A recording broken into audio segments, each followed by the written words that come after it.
ओम शांति। आज की मीठी मुरली सार के रूप में बाबा कहते, मीठे बच्चे अब वापस घर जाना है, इसलिए देह सहित देह के सब संबंधों को भूल एक बाप को याद करो। यही है सच्ची गीता का सार। प्रश्न है, तुम बच्चों का सहज पुरुषार्थ क्या है? उत्तर है, बाप कहते हैं तुम बिल्कुल चुप रहो।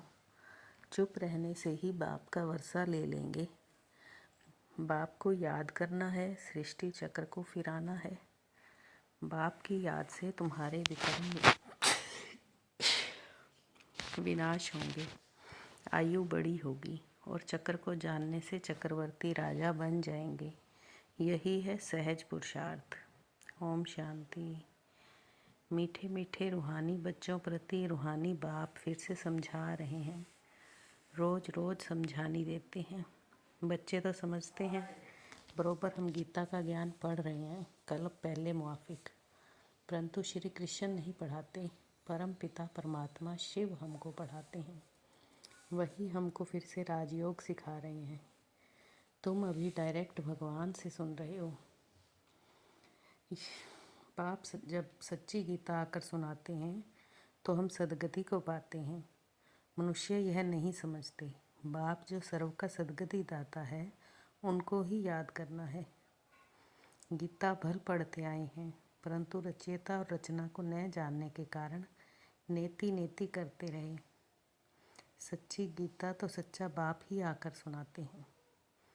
तुम्हारा सारा मदार गीता पर है। बाप ही आकर सच्ची गीता सुनाते हैं।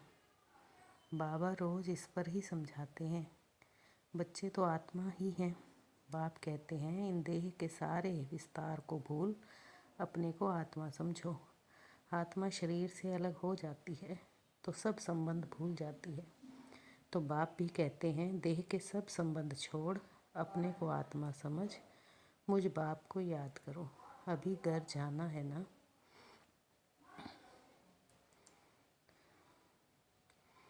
बाप ने तुम बच्चों को बहुत सहज पुरुषार्थ सिखाया है।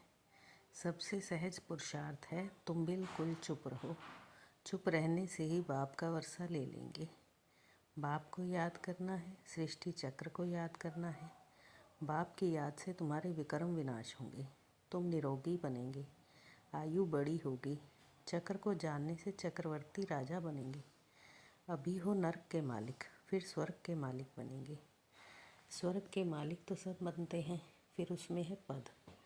जितना आप सामान बनाएंगे उतना उस पद मिलेगा। अविनाशी ज्ञान रत्नों का दान ही नहीं करेंगे तो रिटर्न में क्या मिलेगा? तुम ब्रह्मा मुख वंशावली ब्राह्मणों का नाम ही गुम कर दिया है। वह ब्राह्मण लोग कच्छ में कुरम गीता लेते हैं। अभी तुम हो सच्चे ब्राह्मण।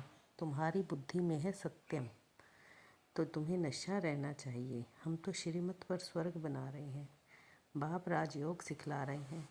तुम्हारे पास कोई पुस्तक नहीं है, लेकिन यह सिंपल बैज ही तुम्हारी सच्ची गीता है। इसमें त्रिमूर्ति का चित्र भी है, तो सारी गीता इसमें ही आ जाती है। इस बैज द्वारा तुम सेकंड में किसको भी समझा सकते हो। यह तुम्हारा बाप है। इनको याद करने से तुम्हारे पाप विनाश होंगे। अखबारों में तो बैज डाल नहीं सकते, एक तरफ का डाल सकेंगे। मनुष्य ऐसे तो समझ भी नहीं सकेंगे सिवाय समझाने के। समझाना है बहुत सहज।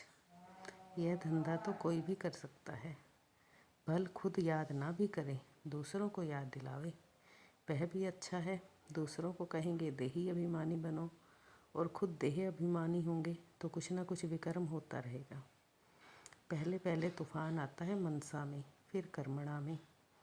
मनसा में बहुत आएंगे, उस पर फिर बुद्धि से काम लेना है। बुरा काम कभी करना नहीं है, अच्छा कर्म करना है। संकल्प अच्छे भी होते हैं और बुरे भी होते हैं। बुरे को रोकना चाहिए। यह बुद्धि बाप ने दी है, दूसरा कोई समझ ना सके। वह तो रॉन्ग काम ही करते रहते हैं। तुमको अभी राइट काम करना है। बाप तो हर बात बहुत अच्छी रीति समझाते रहते हैं। धारणा है, यह एक एक अविनाशी ज्ञान का रतन लाखों करोड़ों रुपए का है। इन्हें दान कर कदम कदम पर पद्मों की कमाई जमा करनी है। आप समान बनाकर उच्च पद पाना है। विकर्मों से बचने के लिए देही अभिमानी रहने का पुरुषार्थ करना है। मनसा में कभी बुरे संकल्प आए तो उन्हें रोकना है। अच्छे संकल्प चलाने हैं। कर्म इंद्रियों से कभी कोई उल्टा कर्म नहीं करना है। वरदान है रूहानियत के प्रभाव द्वारा फरिश्तेपन का मेकअप करने वाले सर्व के स्नेही भव। रूहानियत के प्रभाव द्वारा फरिश्तेपन का मेकअप करने वाले सर्व के स्नेही भव। जो बच्चे सदा बाप दादा के संग में रहते हैं उन्हें संग का रंग ऐसा लगता है जो हर एक चेहरे पर रूहानियत का प्रभाव दिखाई देता है। जिस रूहानियत में रहने से फरिश्तेपन का मेकअप स्वतः हो जाता है। जैसे मेकअप करने के बाद कोई कैसा भी हो लेकिन बदल जाता है, मेकअप करने से सुंदर लगता है, यहाँ भी फरिश्तेपन के मेकअप से चमकने लगेंगे और यह रूहानी मेकअप सर्व का स्नेही बना देगा। स्लोगन है ब्रह्मचर्य, योग तथा दिव्य गुणों की धारणा ही वास्तविक पुरुषार्थ है। ब्रह्मचर्य, योग और दिव्य गुणों की धारणा ही वास्तविक पुरुषार्थ है। ओम शांति।